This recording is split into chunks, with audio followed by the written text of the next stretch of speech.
Olha só, a Regina, ela tá perguntando aqui, como passar da divindade para a paternidade? Olha, é o seguinte... Eu não sei se eu entendi a pergunta. Como você parar de ter uma relação com Deus na perspectiva de um divino para conhecê-lo como pai. Ah, tá. Então vamos olhar que isso aconteceu na cruz. A morte da cruz é para eu me libertar da expectativa do divino para conhecer a fidelidade do paterno. Então, se eu não me lançar numa relação com Deus a ponto de ser desapontado por ele nas minhas mais absolutas expectativas do divino, eu nunca vou conhecer os afetos do paterno, porque vai ser sempre em cima da minha expectativa. Por isso que Jesus na cruz ele faz uma declaração perigosíssima, mas ele não tem medo de falar isso. Ele fala: Deus, por que me desamparaste? Pai, nas tuas mãos eu entrego meu espírito.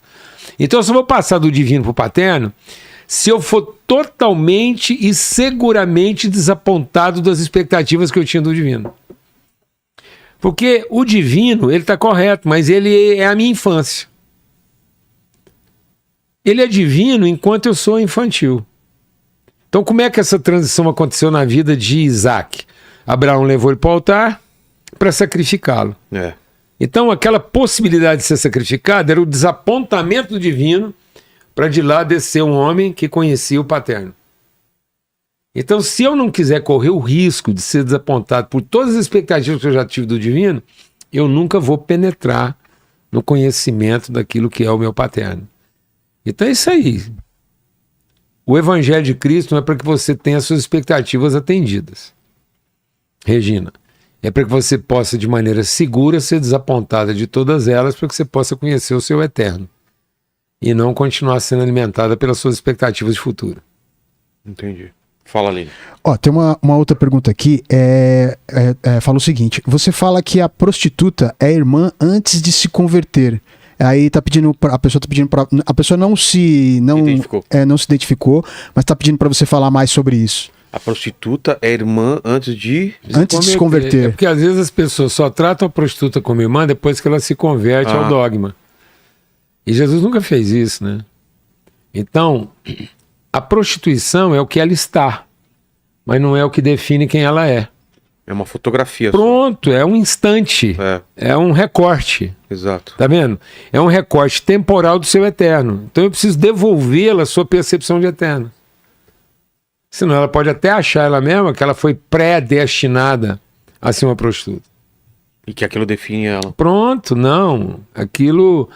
Então aquilo é o que ela está. Então ela precisa ter um contato com o eterno dela. Quem pode entregar para ela um eterno dela?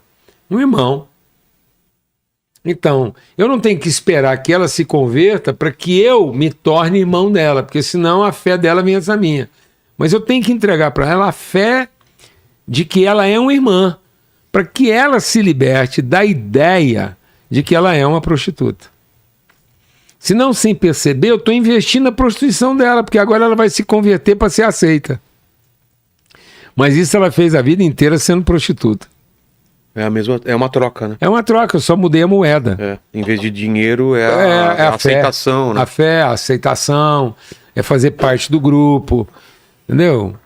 Mudar de quarto, eu só mudei ela no quarto do prostíbulo. Porque agora ela vai sentar um quarto de luxo, com decoração religiosa, porque ela agora aceitou outro rito. Então eu só mudei ela de prostíbulo. Entendi. Tem uma outra pergunta aqui da Júlia, por que as pessoas têm dificuldade de aceitar a paternidade de Deus?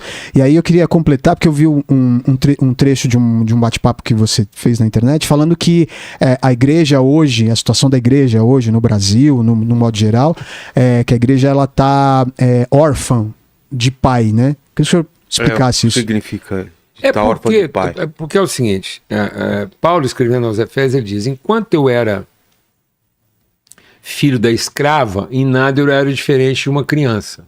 Então o que caracteriza a infantilização de todos os processos, sejam profissionais, intelectuais ou espirituais? É a troca, é a ideia do serviço.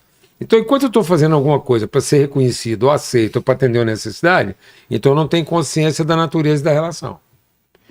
Ora, se eu não tenho consciência da natureza da relação e o que eu represento na relação, então tudo que eu vou fazer é uma troca ou pela necessidade ou pelo interesse, né, ou pelo direito. E aí eu estou vendo uma crise de identidade, não de competência.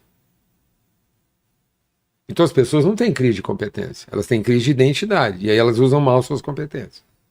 Porque elas usam as competências para compensar a sua crise de identidade. Por isso, se ela não se libertar da ideia do divino, ela vai estar sempre... Tanto que o diabo vem tentar Jesus no deserto para quê? Por que você não usa a sua competência para resolver a sua necessidade? Transforma em Por que você não usa a sua criatividade para alcançar seus interesses? E por que você não usa a sua espiritualidade para pedir proteção a Deus? Então, olha, se eu reduzir minha espiritualidade a pedir proteção divina, se eu reduzir minha criatividade para atender os interesses, e se eu usar meu poder apenas para satisfazer a necessidade, eu virei uma ameba, um protozoário. Então agora, e é o divino. Agora, eu estou aqui para cumprir o quê? O propósito, uma identidade, um conhecimento, uma natureza. Eu estou aqui para assumir a responsabilidade e não para fazer valer o direito. Só assume a responsabilidade quem conhece o pai, porque ele está assumindo a responsabilidade dos irmãos. Então é maturidade. Então agora ele deixou de pensar o serviço e passou a pensar o quê? A responsabilidade. Então até algumas coisas que ele não era muito bom de serviço, ele vai se esforçar em áreas, às vezes, que nem não é a área dele. Porque ele está assumindo o quê? Responsabilidade. Ele não está fazendo uma troca. Ele está assumindo o compromisso da relação. Então, se eu não cruzar essa linha, eu não saio do limite do intuitivo. E aí, no limite do intuitivo, eu vou querer ser reconhecido. Aí Deus, para mim, vai ser só um instrumento de proteção para que eu não tenha corrido o risco de ter feito em vão. Mas eu nunca teria feito em vão, porque sempre foi em favor do quê? De assumir a responsabilidade. Então, alguém que assumiu a responsabilidade correu em vão? Não, ele assumiu a responsabilidade. Porque ele é o quê? Pai. Então, se um pai lamentar ter investido no filho e ele ter perdido tudo, então ele nunca foi pai. Se o pai se sentir na obrigação de reconhecer um filho só porque ele fez tudo certo, então ele não é pai. Por isso um pai tinha 2 filhos. Um que fez tudo errado, se arrependeu e pedia para ser tratado como servo. Ele não fez isso. Ele falou assim, que isso, rapaz? Sua roupa está aqui, seu anel está aqui, bora celebrar. E o outro falou, fiz tudo certo, o senhor nunca me reconheceu. Injustiça, né? Não, por que é isso, rapaz? Nós estamos falando de uma festa, você vem falar de salário?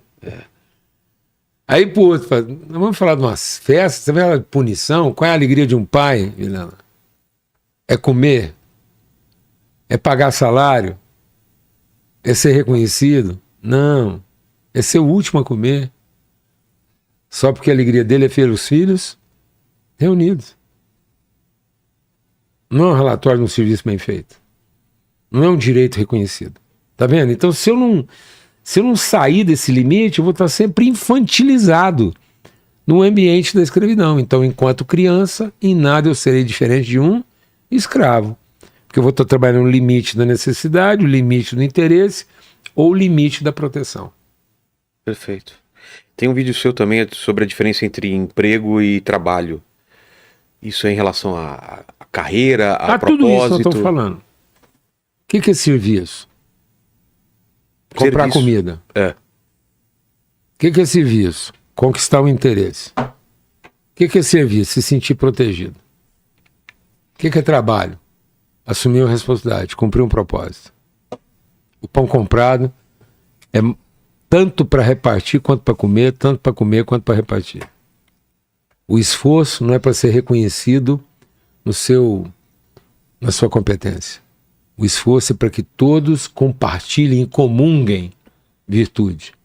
Então esse esforço não é para ser reconhecido na sua competência. É para entregar virtude. Esse empenho não é para simplesmente comer uma bala de goma. É uma gentileza. E a espiritualidade não é para que isso aqui seja um bunker de proteção. Não, mas que seja um ambiente seguro, onde as realidades compartilhadas podem promover todo mundo. Então é para que cada um saia daqui, não porque ficou aqui protegido, porque a hora que sair daqui está desprotegido, mas que todos encontrem nesse ambiente segurança. Nessa arte, gentileza. E nesse esforço, provisão. João junto com aquela coxinha, veio favor. Junto com essa balinha de goma, veio arte, gentileza. E junto com o presente que você me pediu, veio segurança. Você não me pediu uma coisa útil. Não. Então pronto. Então eu estou num ambiente seguro. Fala, Lenin. Ó, a Camille Fernandes, ela pediu para perguntar como você vê a evolução do papel da igreja na transformação social dos jovens. Família. Uma extensão? A própria pergunta. Tá vendo como é que a gente está ficando com essa dificuldade? Que a gente está colocando uma coisa ou outra. É. E a igreja não é a extensão. A igreja é a própria definição do que é ser família. A igreja seria família no seu sentido mais absoluto. Por quê? Pelo seguinte. Somos irmãos em Enquanto Cristo. meus filhos eram tudo solteiro, não era família, não era parente. Quem vem nora, vem genro. É. Aí, meu bem, aí é um estrangeiro. Você entende o que eu tô dizendo? Aí é um cara que tem cara de inimigo e de repente é pai e mãe do seu neto. Agora fala que aquilo era um inimigo. É. Não, aquilo era só uma parte da família que você não conhecia. Pronto. Essa é a ideia. Pronto.